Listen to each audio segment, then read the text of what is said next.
Welcome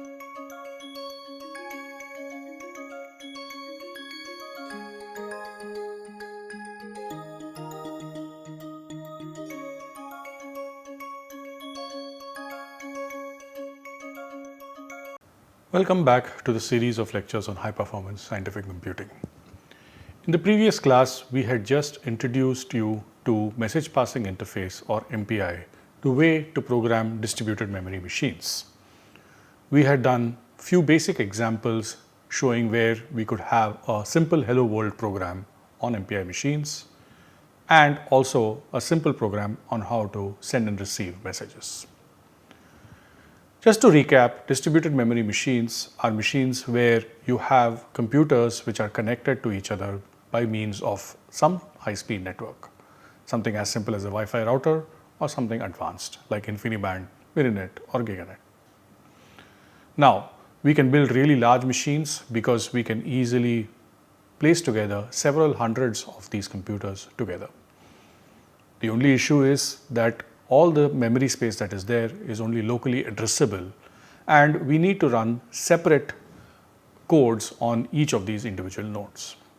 I would also like to point out that each of these distributed machines run their own separate operating system, as in there is no unified operating system across that entire large distributed memory machine. Each node has its own copy of operating system. Each node behaves as a unique standalone computer. The only advantage of this sort of a machine is the fact that you can scale it to as large as you would like. It is cheaper to build and it is cheaper to run. We had looked into this simple function called MPI send, which sends a message from one computing node to another computing node across in the distributed memory machine. We had talked about the arguments for this function, where you point out to the memory location where the data resides, the length of that data, that means the total number of items that are there, the kind of that data, so we can then figure out how many bytes need to be sent totally. We also have a destination for sending it, and we have a tag. The idea of a tag is that if there are several messages being sent to the same machine, then you would know where to place these data members appropriately. Similarly, correspondingly, you have a MPI receive function at the distributed node where you're going to get the data. You need to provide it with the address of memory where the data is to be stored. You need to provide it how many items are to be received and the kind of data type, so that the amount of memory that is required is properly reserved. You then have to say, where is this message coming from? Now here you actually have a choice.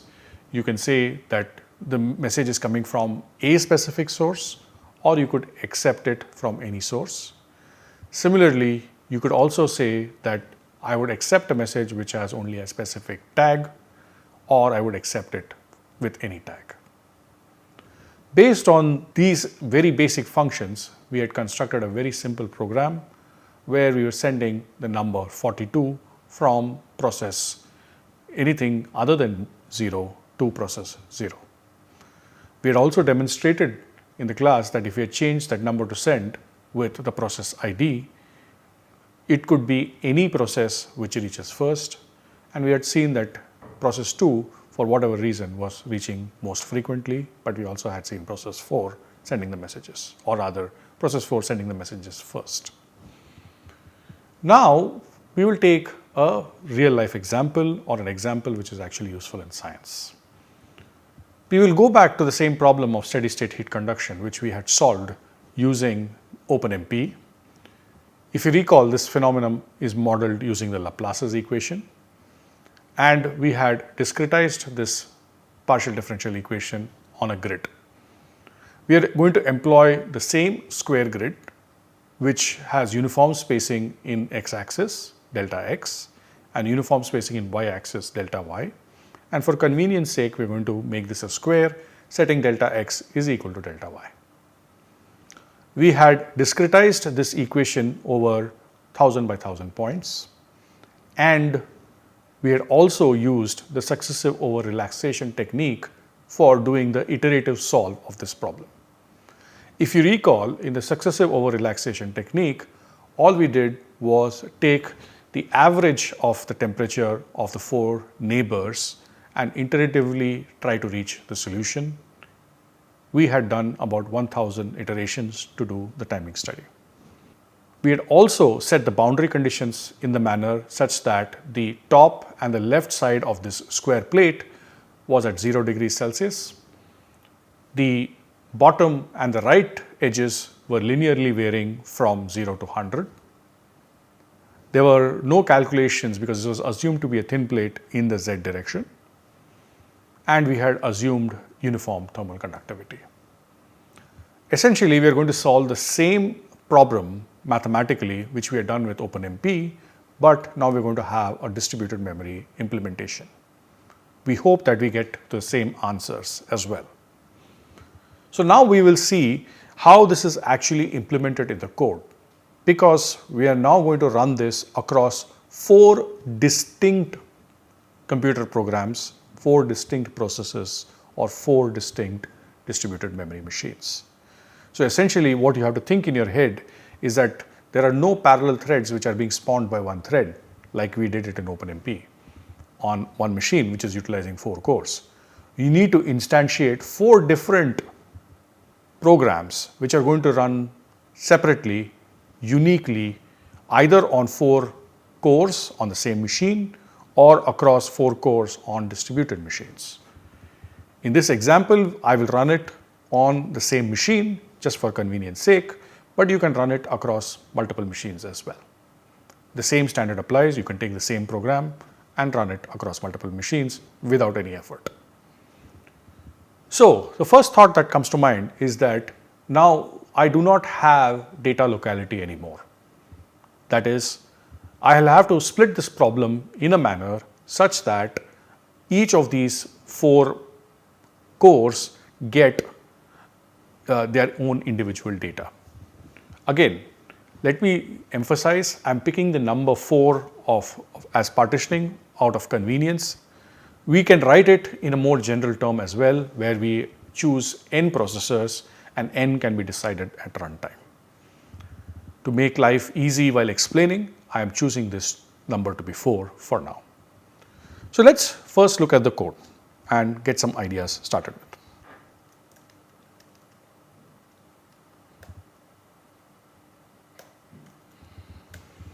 So in the comment section, we have briefly discussed how this program is being divided. As you can see, a symbolic square plate has been denoted in the comment section, where the left and the top temperatures are 0, right and bottom temperatures are linearly varying from 0 to 100. We are now going to divide this problem into 4 separate local subgrids, i.e. partition the problem, or the other technical term is domain decomposition. Once we have ideologically split this problem, we now have to figure out how do we go about setting up the problem in the computer. So just to give you an idea, what I'm going to do is that each of the computing cores is going to solve for one of these strips over here. So I'm going to assign one of these strips to each and every one of the computing processes. Each of it is going to do its calculation independently. When it needs information at the boundaries of these strips, it needs to be explicitly communicated between these different processes. Because there is no way that, let's say that this is being run by process 0, the first strip is being run by process 0, second strip by process 1, there is no way that process 1 can go and directly fetch data which belongs to process 0. This will be important when you're doing the 4-way averaging at the boundary of 0 and 1. So now let us go and start looking a little bit closely at the program. So we will have a few more definitions over here. So first of all, we are now hard coding, for simplicity's sake, the number of processors to be 4. As I had mentioned earlier, we can obviously write a program which is a little bit more general, but then we'll have to make it a little bit more complicated. The global size of the problem remains the same. We have 1000 columns and 1000 rows. So we have 1 million unknowns which need to be computed. Since we are dividing the problem in 4, we have this many number of local rows. Remember, we are making it strips row wise. So the total number of rows, which is 1000, divided by the total number of processors, 4. So we have totally about 250 rows for every subprocessor. The total number of iterations is still the same. We also are now defining 2 tags called up and down, which we have denoted with the number 100 and number 101. Please keep this in mind, and this we will realize that this is useful. And we also are defining the root processor or the master processor to be 0. So why do I have these 2 tags up and down? So just to give you an idea, when I am trying to calculate something in this boundary, which is now being highlighted by the cursor, I need messages which need to go from process 0 to process 1, from process 1 to process 2, from process 2 to process 3. And I will call these messages going downwards.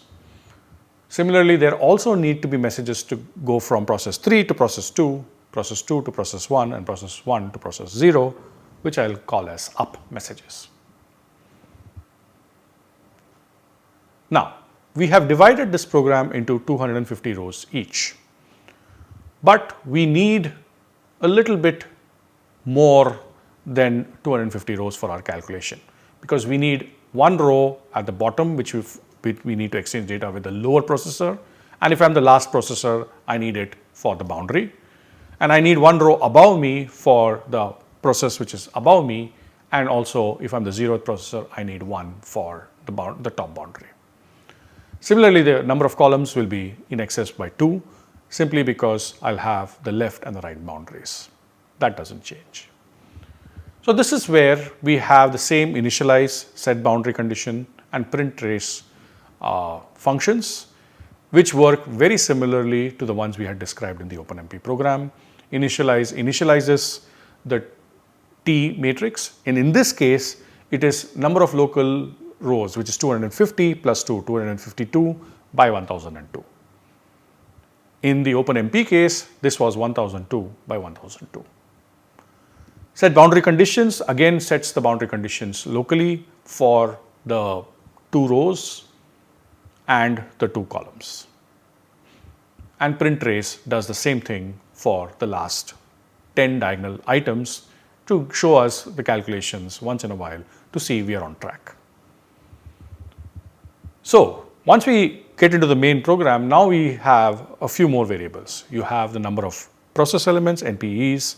I need to figure out what my process ID is, so I have another ID, my PE. Number of iterations, we have something for the error status. As we said, the temperature, there are 2 arrays, T and T old, where we are iteratively calculating T and then updating T old with the new computed T, and we are doing this for about 1000 iterations. We can disregard DT and DTG for now because these are some superfluous variables which are still there in the program. We have some timing variables, start and end, and a few counters. The first start is obviously MPI init, where we initialize the entire MPI world. We allocate 4 processes and we ensure that 4 copies of the program are running. The second thing that we need to figure out is what is the size. So remember, when I'm doing MPI init, I initialize it using a command line tool, and at that point I have runtime control of how many processors I need to start. So how many have actually been started is using this command called, or rather using this function called MPI com size, which tells me how many MPI processors have been initialized, and it stores it into this variable NPES. Then the next function returns what is my communication rank or what is my process ID, and stores it in the myPE variable. And then I start a timer, and in this case I'm using the MPI wall clock function time, and I'm putting it into this variable start. Because we have explicitly created this program for 4 subdivisions, or doing decomposition into 4, I need to check whether the number of MPI processes that I have started is equal to the plan that I actually have for this program. So I need to check whether the actual command line initiation is equal to 4, and I do this check over here. In case if it is not equal to 4, then essentially what we are going to say is that this example is only for 4 processes, and then I will MPI finalize, close all the problems and exit. Basically the problem will not go beyond this. This is just a safety check. Then we initialize the two-dimensional array T. We set all the initial guesses to 0. And now then I set my boundary condition for the two-dimensional variable T. In this case, I also need to provide what my ID is and what the number of processors are to set the boundary conditions. Why is this? So let's go back to the diagram which was up here. And you would realize for now, so let me quickly mark the different processes. So let's call this 0, let's call this process 1, let's call this process 2, and let's call this process 3. So the respective subdivisions need to set the boundary conditions accurately. Now process 0 is going to set the top boundary condition here very easily, linearly varying. But here it needs to just set it from 0 to 25, because this whole right side is going from 0 to 100, and since I am taking only 25%, so this has to vary from 0 to 25 linearly. Similarly, the boundary condition for process 1 is going to be 25 to 75 here. For process 2 is going to be 25 to 50 here. For process 2 is going to be from 50 to 75, and here from 75 to 100. So that's why the set boundary conditions function requires both the total number of processors and what specific process ID is. So that's done over here. So we set the boundary conditions. And then finally, I have to initialize T old as well. And for the very first iteration, both T old and Ti will be same. So I will set it over here. I am also setting the total number of iterations to be 1000. Now all the 4 MPI processes which have started need to know this value in iter. So to do that, what I am saying is that I am going to broadcast this in iteration variable, and it's just a message of one integer length. It's starting from root and it is going everywhere else. Now MPI broadcast is a special function which does multiple MPI sends and receives. So it's essentially broadcasting whatever variable or data that you want from the root processor to all the other processes. Now the real computations start over here. In this case, we have not created a separate function for calculate, and we have written this in the main body of program. So for all the iterations, what we are doing is that between the rows 1 to NRL, we are computing the average of the 4 neighboring points. The special condition is the 0th row and the NRL plus 1 row. So for the NRL row, what we need to do is we need to send it to the neighbor. For the NRL plus 1 row, we need to receive it from the neighbor which is below. Similarly, for the 0th row, we need to receive it from the neighbor above, and for the first row, we need to send it to the neighbor above. So what am I saying? For the 0th process, we need to send the NRL row to process 1, and the NRL plus 1 row has to be received from process 1. Similarly, for process 1, I need to receive the row 0 from process 0. I need to send row 1 to process 0. At the bottom, I need to receive NRL plus 1 from process 2, and I need to send NRL to process 2. So this is how we are going to set it up. So when I have to send messages down, I send messages down only for processes 0, 1 and 2. So if my process ID is less than NPES minus 1 or my process ID is less than 3, I will send my second last row to a process which is higher than 1. So you notice I'm giving the start point of the address as NRL, 1. I'm going to take the total number of data to be the total number of columns. The type of data is, in this case, MPI float, because we are sending floating point numbers. So the total amount of data that is going to be sent is NC into MPI float. I'm going to send it to a process ID which is 1 greater than me, and I'm going to send it in the direction down. So this is for all processes 0, 1 and 2. Now if my process ID is not equal to 0, that is if I'm process 1, 2 and 3, I have to send my first row to a process 1 less than mine. So that's what I'm doing over here. So I point to the first row 1 over here, and I'm going to send the same amount of data, which is the entire row, that is number of columns, into MPI float, to a process ID less than 1. Remember that we are sending 2 messages now. So we are tagging one message as down and the other message as up. Similarly, on the receive side, I have to receive messages from up, and as long as their tag is down, I don't care from where they come, and I'm going to store it into my 0th row.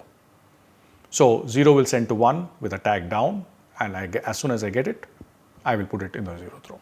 So each process will receive 2 messages except process 0 and process 3, who will receive 1 message each. And similarly, I'll have an MPI receive for all the processes which are 0, 1 and 2, and these are processes which are receiving messages from one above me, or rather, one below me, or one process ID higher than me.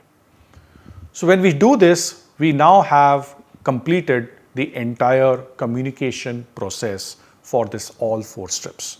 So essentially what we are doing is that each strip computes its local average first, and once its local average is computed, it communicates the border information to its neighbors, and once the border information is computed for the neighbor, it goes on to the next iteration, and all the data is now concurrent and it's ready. We also have to copy the new calculation into the older information. For now, you can ignore this commented MPI reduce function. We will discuss this later. Now, finally, we have the print trace function, which is going to be printed every 100 iterations. And when we are doing this for every iteration, we are going to now do a print trace, and again we want the trace of only the last 10 elements. So hence we need to tell it the process ID and the total number of processes as well. Remember, these iterations are being done, and these are 4 distinct programs, and the data needs to be updated in a synchronous manner. That is, none of these 4 programs should proceed if one iteration is not complete, i.e. there is a synchronization step at the end of each and every iteration, and that is why we have an MPI barrier over here. MPI barrier function serves as a checkpoint. We know that the processes 0, 1, 2 and 3 all will run at different varying speeds because of the vagaries of the operating system, because of the vagaries of hardware, so on and so forth. What we are saying over here is that all these 4 processes will come and wait here, and only when all the 4 processes are complete will the next iteration begin. And this way we do synchronous 1000 iterations. And finally, we have an MPI W time to end to measure the clock, and we are going to now measure and put out the time taken by each and every process. And finally, we have an MPI finalize to close out these programs. So let us now compile and run this code and see what timing we get. To compile this code, we say MPI cc. We then use the source code, which is Laplace MPI, and we put it into an output file called Laplace MPI in this case, and now compilation is successful. Now let us try running this code. When we say MPI run, remember we had hard-coded it to be 4 processes. Let us see what happens if I just say 2 processes instead of 4. Let's say I make a mistake. I know for sure that I need 4 processes for this, because that's how I have designed the program. So when I say MPI run minus NP2 and I try to execute the code, it'll give me an error saying that this example is only for 4 PEs, and then it'll quit. Now, I know that I need 4 processors, so I am now going to run it using 4. And you will see the code gets executed. You'll also see the time taken by each of these individual processors. Remember that there are 4 processors which are running. Each has a process ID which is separate, and each of it is by virtue of being an individual program, is taking slightly different time. And you can see that this is visible from the 4th decimal onwards. You can also verify that from your previous OpenMP code that the last 4 digits of the answer after 1,000 iterations, the problem size was exactly same, is still 7671. You can in fact verify all the 10 numbers if you want, and you will notice that they all come about to the same thing. So essentially, we have reproducibility of the algorithm, which is critical. So it doesn't matter whether you run this code in serially, whether you run this code using OpenMP, whether you run this code using MPI, we should always get the same answer, because we need that for scientific consistency. In the next class, we'll start looking at advanced topics in MPI. Thank you.